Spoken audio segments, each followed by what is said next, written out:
In 1987, the 8-bit home micros were still able to hold their own against the increased threat from the 16-bit micros, which had only really started to gain traction around this point. And no game showed that there was life left in the 8-bit micros more than Barbarian by Palace Software, or Barbarian the Ultimate Warrior, to give it its full title.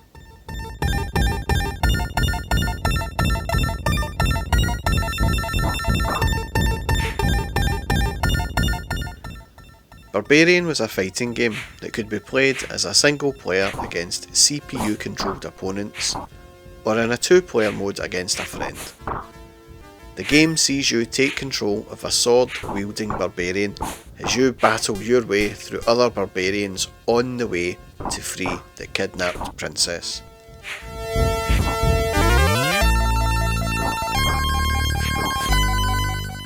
The game features a pretty decent array of moves, from rolls, kicks and headbutts that knock down the opponent, and sword blows or strikes that cause damage.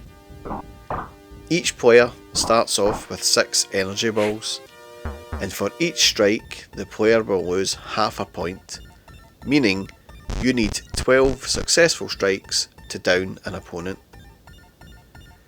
The game also featured a Hail Mary move in which you can decapitate the opponent and end the battle right there. This move would come in handy as it seriously turned the tide of battle. After the decapitation, a goblin would come in and kick the head out of the screen and then drag the beheaded corpse off the screen along with it.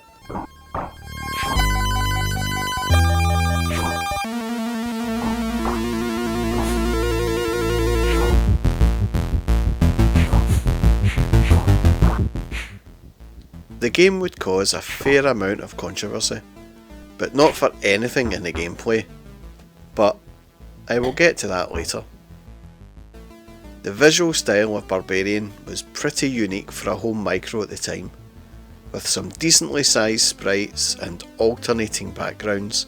Up to this point, most sprites were small and not well defined or animated terribly well, but Palace adopted a more artistic approach to the sprites. The look of the game was heavily influenced by the Conan movies of the early 1980s, and when it came to the animation, the conceptual artist Steve Brown would practice many sword moves seen in the Conan movies and record them onto video, including the famous Web of Death. These moves were then traced one frame at a time onto clear plastic sheets that had been placed over the TV screen. The tracings were then transferred onto a grid that allowed for the team to map the swordplay frames pixel by pixel to a digital form. The end result was really impressive, and Barbarian had some of the best animation ever seen, and was enough to rival the likes of Karateka for impressive visuals.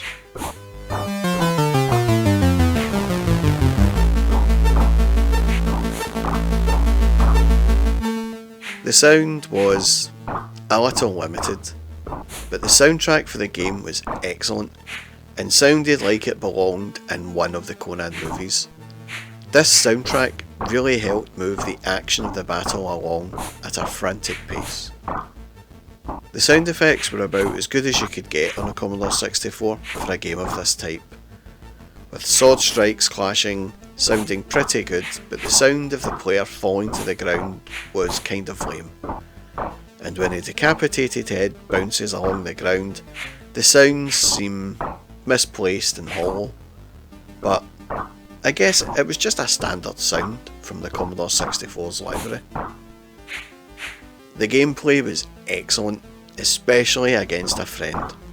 There was no character selection, no bickering about who had the better character. You each had the same barbarian and the same moveset, and so each battle was tightly contested, but lots of fun.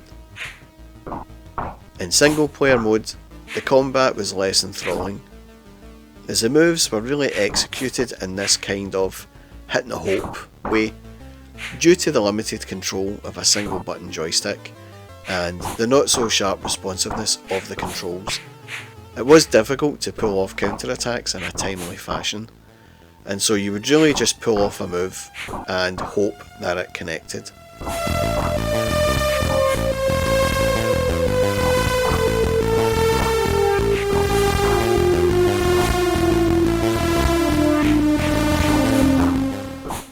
When it came to the controversy of the game, it was all focused on the box art, or imagery, as imagery might be a better description for it. Steve Brown decided that rather than use a drawing for the box art, he wanted to use some iconic fantasy imagery and opted to use real people instead. He hired models Michael Van Wyck, who would later become famous for being Wolf in the TV show Gladiators in the UK, and for the princess, he hired Maria Whittaker, who was famous for being a glamour model for the Sun newspaper as a page 3 girl. Ah, Maria Whittaker.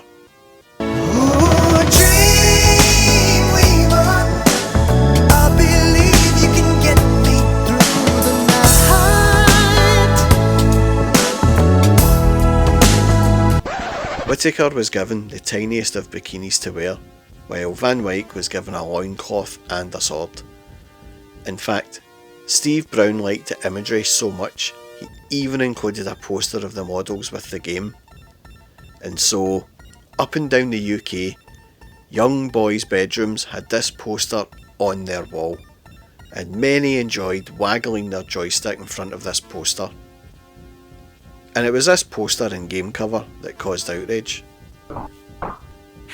Barbarian's advertisements triggered some outcries of moral indignity. Electron user reported that another magazine had refused to publish Superior Software's advert for its licensed BBC Micro and Acorn Electron ports unless parts of the imagery were covered up. Electron user, who published the uncensored advertisement, received letters from readers in religious bodies who called the image offensive and particularly insulting to women and an ugly pornographic advertisement. Richard Hansen, Superior's managing director, commented that the Advertising Standards Authority had confirmed that the image was not in bad taste and that the publicity was likely to send the game to the top of the charts. A writer for PC World magazine considered the cover a trashy controversy magnet featuring a glamour saucepot and a big bloke in a leotard.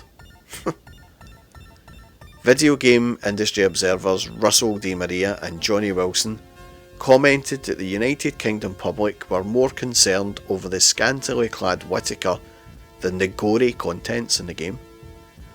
In 1988, Advanced Computer Entertainment magazine submitted videos of the gameplay to the British Board of Film Classification, who stated that the decapitations were merely storybook violence, and that the game would have probably have received a PG certificate had it been submitted to them.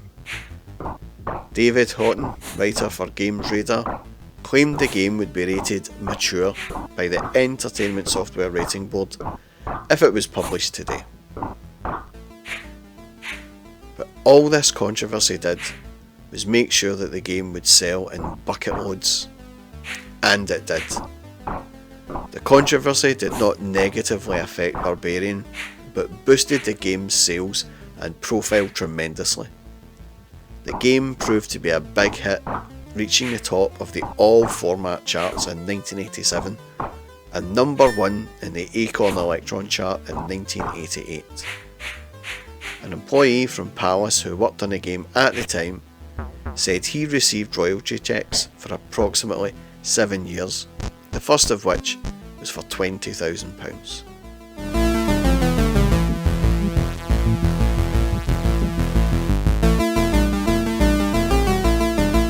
I remember buying this game in 1987.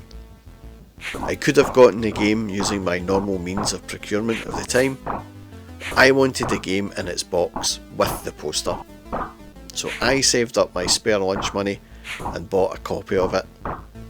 I don't think my mum was impressed with the poster on the wall, but she conceded it was just part of growing up.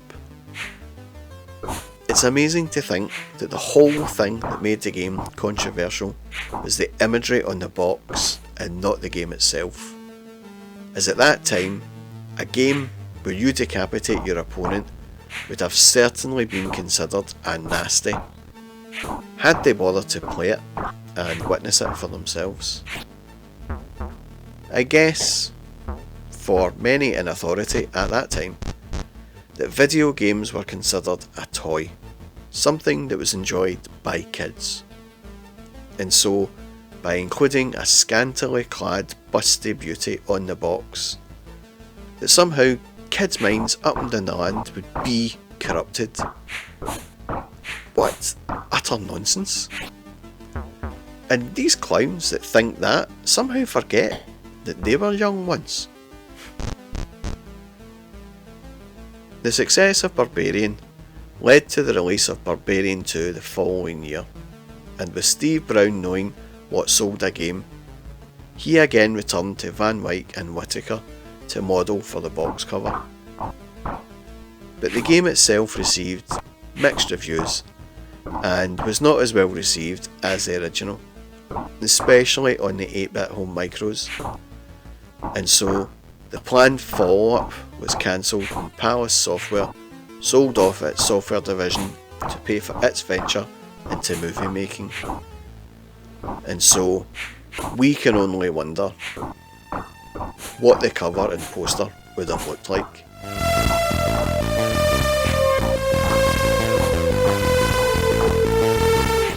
Barbarian is a great little game in 2-player mode, and if you play it on a Commodore 64, I can wholeheartedly recommend it. And that was my look back at Barbarian on a Commodore 64.